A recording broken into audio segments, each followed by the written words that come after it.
And again, hair and earwax is normal to be found in the ear. Okay.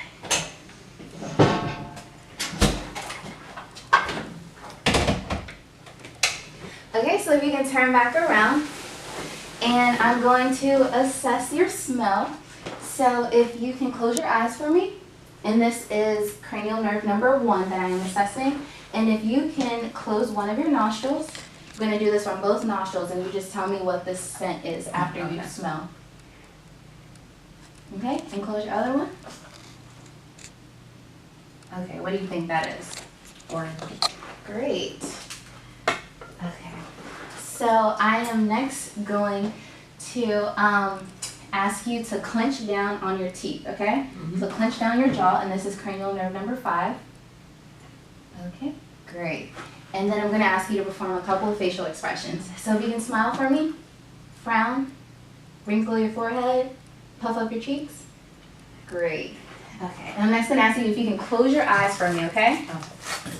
And I'm just going to brush something around your face, and I want you to let me know if you can feel this, okay? Okay. Yes. Yes. Yes. Yes. Okay, great. Okay, so I'm next going to move to your mouth, okay? So for this, I'm going to put on my gloves.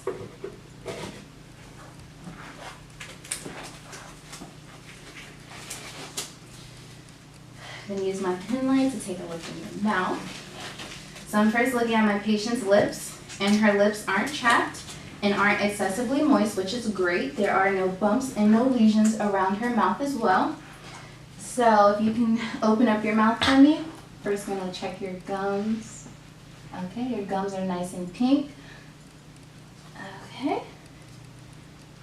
Her buccal mucosa is also nice and pink. There are no lesions or bumps on her tongue as well. And if you can move your tongue back and forth for me, side to side, great. And then all of her teeth are present. If you can say ah. Okay, great. This is assessing cranial nerve 9 and 10. Just gonna open it up a little bit wider with the. Okay, say ah again. Okay, great. Okay. And then next, I'm gonna ask if you can say light, tight, dynamite. Light, tight, dynamite. Great. And that's accessing cranial nerve 12. Okay. And can you say yes for me? And no? Maybe? Okay. And if you can shrug your shoulders against my resistance. Again. And this is cranial nerve 11. Okay. So next I'm going to check your pulses. So I've already done I've checked your temporal already, and I've already done your radial pulse. So I'm next going to check your ulnar pulse. Okay, and your brachial pulse. Okay, I'm going to check your carotid pulse one at a time. The other side. Okay, and I'm going to listen on the bell side with my stethoscope for any bruits.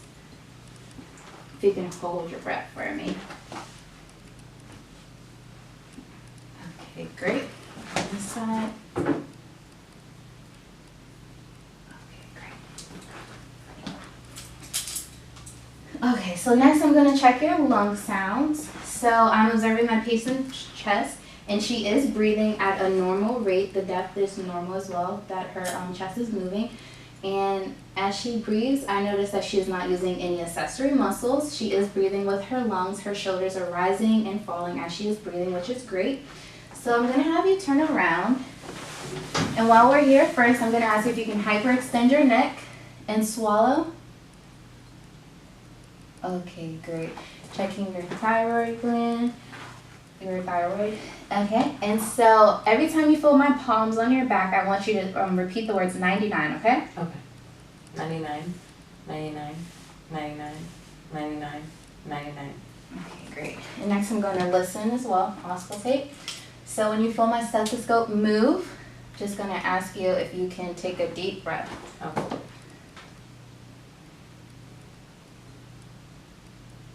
Okay, and I'm going to go under your shirt if that's okay.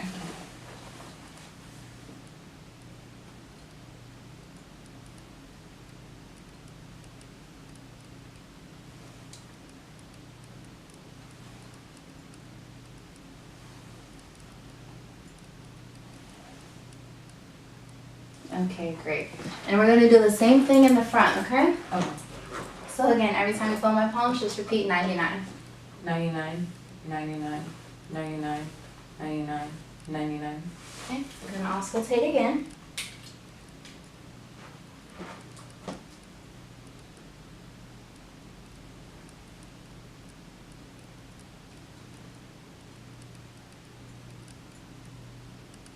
Okay, I'm gonna go under your shirt.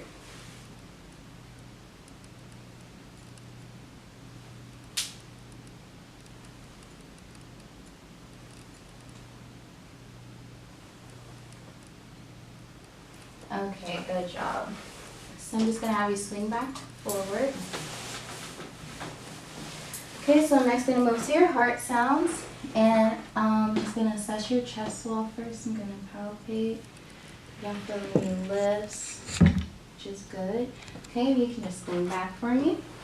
First, gonna start by listening to your aortic, which is in the second intercostal space on your right hand side. So I'm gonna use my diaphragm first and then listen to it on the bell side for any bruits.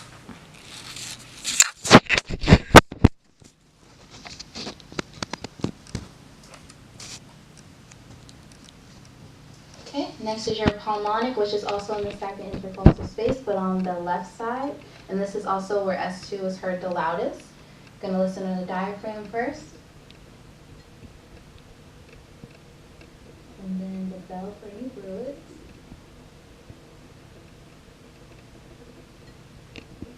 Okay, next I'm gonna listen to Erb's point, which is in the third intercostal space, midline. Okay, bell for any bruits again. Okay, next is your tricuspid valve, which is in the fourth intercostal space.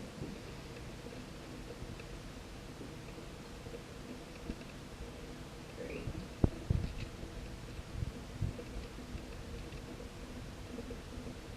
Okay, and next I'm going to listen to your mitral valve, which is in the fifth intercostal space.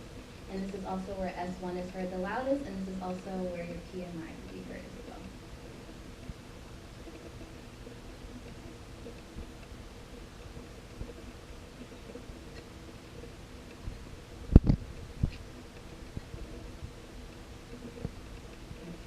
That's also where you can take your apical pulse as well.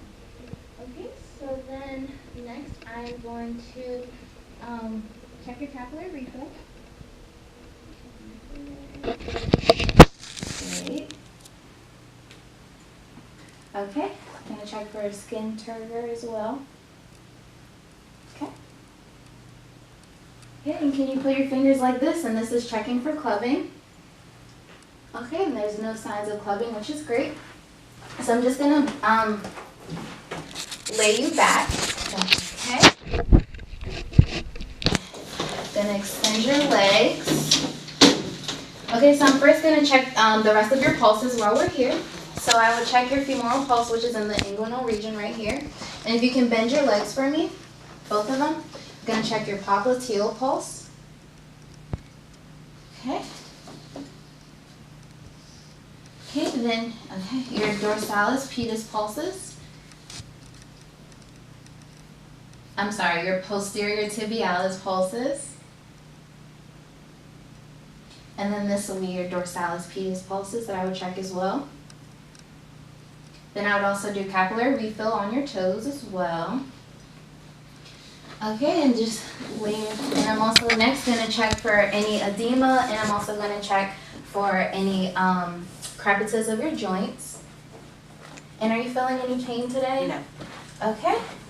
And if my patient were in any pain, I would ask her where the pain is located, how often she gets this pain, and if she can rate this pain on a scale of 1 to 10, and what makes the pain better and what makes the pain worse.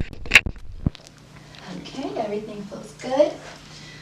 Okay, so next I am going to check your abdomen. So if you can lift your shirt for me. Okay, great. Okay, so I'm checking the concave shape of my patient's abdomen, and everything looks normal. It's a nice concave shape. The overall hair distribution on her stomach, there is hair present, but that is normal. Her umbilicus is nice and midline with her abdomen, and it's, her abdomen is symmetrical as well. So overall skin tone on her abdomen is normal as well. It's nice and even. So I am first going to listen to your bowel sounds.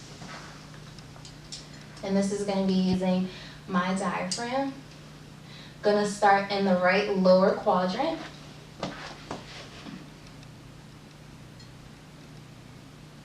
Moving clockwise.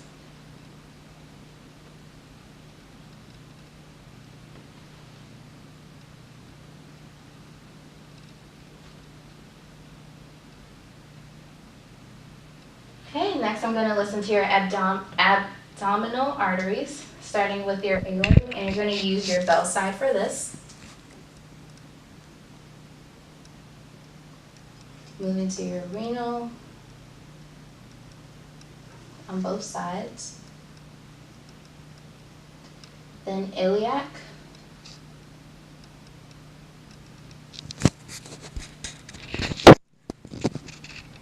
And femoral.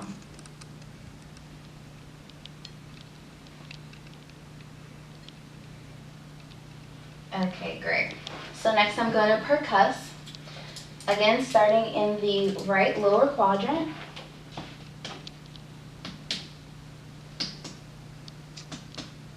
Okay, then I'm going to do a light palpation. And let me know if you feel any pain, okay? Okay. Any pain? No.